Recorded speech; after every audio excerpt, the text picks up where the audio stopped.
Bismillahirrahmanirrahim. My Honorable Chief Guest, Mr. Tariq Rahman, Mr. Anwar Hussain Khokon, and all respected leaders, Assalamu alaikum. My name is Maliha Mansoor. I am a teacher and I've been teaching more than 30 years in Canada. I'm a daughter of Mansoor Ali, and also I am the first Central Committee member when I was studying in Dhaka University.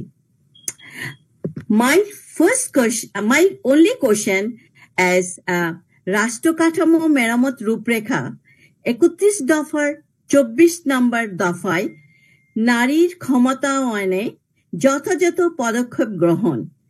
বাচ্চাদের লালন পালনে নারী তখনই ক্ষমতাবান হবে যখন সে স্বাবলম্বী হবে।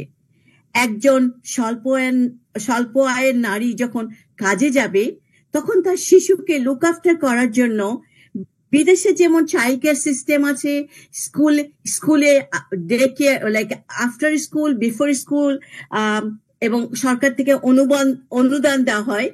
সেই অনুযায়ী বাংলাদেশ বিএনপি ক্ষমতায় আসলে কি কোনো পদক্ষেপ নিবে? যেমন বিল child care, before and after school programme, আর মান্থলি সাবসিডাইজ। এটাই আমার কোশ্চেন আপনার কাছে। জি, ধন্যবাদ আপা। Thank you. ধন্যবাদ আপা আপনার প্রশ্নের জন্য। আপনি যেটা বলেছেন, আমাদের আপনার প্রশ্নের মূল বিষয়টা হচ্ছে নারীর ক্ষমতায়ন, এটাই মূল বিষয়, তাই তো? আমি যেটা ধরে নিচ্ছি কিভাবে নারীদেরকে আরো এম্পাওয়ার্ড করা যায়, তাই তো? এটাই আপনার মূল প্রশ্ন বোধহয়, তাই নয় কি? আপা কি শুনতে পাচ্ছেন আমার কথা? মালিয়া আপা, আপনি কি আমার শুনতে পাচ্ছেন? আমি শুনতে পাচ্ছি না। আপনি শুনতে পাচ্ছেন না? আপনার কথা তো আমরা শুনতে পাচ্ছি। আপনার ভলিউমটা কি বাড়াবেন? আপনার বোধহয় ল্যাপটপের ভলিউমটা কমানো আছে, আপনি কি বাড়িয়ে নেবেন একটু? ঢাকা আমার কথা কি শুনতে পাচ্ছেন? শুনতে পাচ্ছি, আমরা শুনতে পাচ্ছি লাউড এন্ড ক্লিয়ার। ঢাকায় শুনতে পাচ্ছে। ডিউক খান, জর্জিয়া, ইউএসএ, আপনি আমার কথা শুনতে পাচ্ছেন? আপনার মিউট আছে, আপনি হাত তুলে আমি বুঝতে পারবো আপনি শুনতে পাচ্ছেন। ডিউক খান জি, উনি যখন হাত তুলেছে তার মানে আমার কথা শুনতে পাচ্ছে উনি। আচ্ছা, তাহলে মালিয়া আপা, আপনি কি এখন শুনতে পাচ্ছেন আমার কথা? হ্যাঁ, আমি শুনতে পাচ্ছি। আচ্ছা, ঠিক আছে, okay, good good. Can you please thank you. আচ্ছা, এখন আপনার প্রশ্নের মূল যেটা অংশ, যতটুকু আমি বুঝেছি, সেটা হচ্ছে কিভাবে নারীর ক্ষমতায়ন, তাই তো? জি জি জি। আচ্ছা, এখন দেখুন, নারীর বাংলাদেশে আমাদের টোটাল যে পপুলেশন তার অর্ধেক হচ্ছে নারী, রাইট। এবং নারীর ক্ষমতায়নের জন্য প্রথম যদি একটি পদক্ষেপ দেখা যায় তাহলে দেখব দেশনেত্রী খালেদা জিয়া যখন সরকার পরিচালনার দায়িত্বে ছিলেন, উনি সেই সময় একটি পদক্ষেপ নিয়েছিলেন। কি সেই পদক্ষেপ? সেই পদক্ষেপটি ছিল যে মেয়েদের শিক্ষা ব্যবস্থা বিনামূল্যে করে দেওয়া। অর্থাৎ বাংলাদেশের সামাজিক প্রেক্ষাপট বা অর্থনৈতিক প্রেক্ষাপটের কারণে আমাদের দেশের বিশেষ করে গ্রামে, ক্ষেত্র বিশেষে শহরে বা মফস্বল শহরে অনেক ফ্যামিলি থাকে, এটা বন্ধ করলাম, অনেক ফ্যামিলি থাকে যারা এফোর্ড করতে পারে না সন্তানদের শিক্ষা। মেয়েদের ক্ষেত্রে জিনিসটা আরো দেখা যায় যে যদি একজন ছেলে বা একজন মেয়ে থাকে তো বাবা মা হয়তো ছেলেদেরকে পড়ালেখা করায় কষ্ট করে, বাট মেয়েদের ক্ষেত্রে সেটা বন্ধ করে দেয়। দেশনেত্রী খালেদা জিয়া কি করলেন? ডিগ্রি পর্যন্ত, 2 পর্যায়ে ডিগ্রি পর্যন্ত মেয়েদের শিক্ষা ব্যবস্থাটাকে ফ্রি করে দিলেন একদম, যাতে মেয়েরা পড়ালেখা করতে পারে এবং শিক্ষিত হতে পারে। আচ্ছা, এই কাজটা কেন করা হলো? আপনি যখন শুধু যদি আমরা বলি নারীদের ক্ষমতায়ন করতে হবে, নারীদের ক্ষমতায়ন করতে হবে, এটা বললে তো হবে না। একটা মানুষকে তো তার যোগ্য করে গড়ে তুলতে হবে। একটা মানুষ যদি এডুকেটেড থাকে, শিক্ষিত হয়, তাহলেই একমাত্র আপনি ধীরে ধীরে তাকে তার যোগ্যতা অনুযায়ী বিভিন্ন জায়গায় আমরা দিতে পারবো, সেটি সরকার, রাষ্ট্রের বিভিন্ন জায়গায়। এমনকি পাবলিক সার্ভিস কমিশন যেটা আছে পিএসসি, আমাদের লাস্ট গভর্নমেন্টের সময় আমরা পিএসসি যে চেয়ারম্যান ছিল উনি একজন নারী ছিলেন কিন্তু। আচ্ছা, তো এখন আমরা যদি এই উদাহরণটাকে ধরে নিই, তার মানে অবশ্যই আমাদের ইচ্ছা বা ইন্টেনশন আছে নারীদেরকে ক্ষমতায়ন করার, অর্থাৎ নারীদেরকে তার যোগ্যতা, তার যোগ্যতা অনুযায়ী তাকে তার যথাযোগ্য মর্যাদা বা স্থান দেওয়া। এখন এইবার এই যে সংস্কারের প্রস্তাব আমরা দিয়েছি, বাংলাদেশে বিএনপি একমাত্র প্রথম রাজনৈতিক দল যারা প্রথম সংস্কারের প্রস্তাব দিয়েছে, যদিও এখনো অনেকেই বলছে। এই সংস্কার প্রস্তাবের মধ্যে এই অন্তর্বর্তীকালীন সরকার তারাও কমিশন করেছে, সেই কমিশন থেকে তারা প্রস্তাবনা চেয়েছে রাজনৈতিক দলগুলোর কাছে। আমাদের প্রস্তাবনায় আমরা দিয়েছি যে এখন যে নারীদের আসন সংখ্যা আছে সংসদে 50টি, এটি বাড়িয়ে আমরা 100 করার প্রস্তাব করেছি, ডাবল করার। আচ্ছা, তো এখন আমাদেরকে তো ফেজ ওয়াইজ যেতে হবে, পর্যায়ক্রমিক ভাবে যেতে হবে।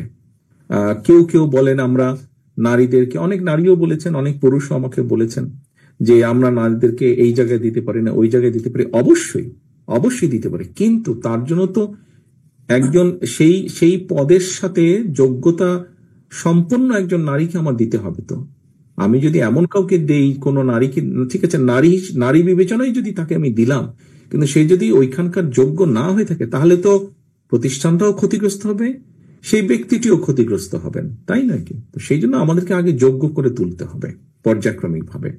আমরা চেষ্টা করছি, আমাদের চেষ্টা অব্যাহত থাকবে কিভাবে নারীদেরকে নিয়ে আসা যায় রাজনীতি সহ বিভিন্ন জায়গায় তাদের যোগ্যতা অনুযায়ী। এই স্কোপটি রাখতে চাইছি আমরা। এখানে আরেকটি কথা আপনাকে আমি অ্যাড করতে চাই। এখানে আমার শুরুর আগে, প্রশ্নোত্তর শুরুর আগে ডক্টর পাভেল সাহেব এবং আমার মনে হয় খুব ওনাদেরটা আমি শুনতে পাইনি আনফরচুনেটলি, জবিল্লাহ সাহেব এবং ডক্টর মাহাদি আমিনও নিশ্চয়ই বলেছেন একটি কথা, সেটা হচ্ছে ফ্যামিলি কার্ড নামে একটি কার্ড আমরা ইন্ট্রোডিউস করতে চাইছি আমরা সরকার গঠনের ইনশাল্লাহ সক্ষম হলে।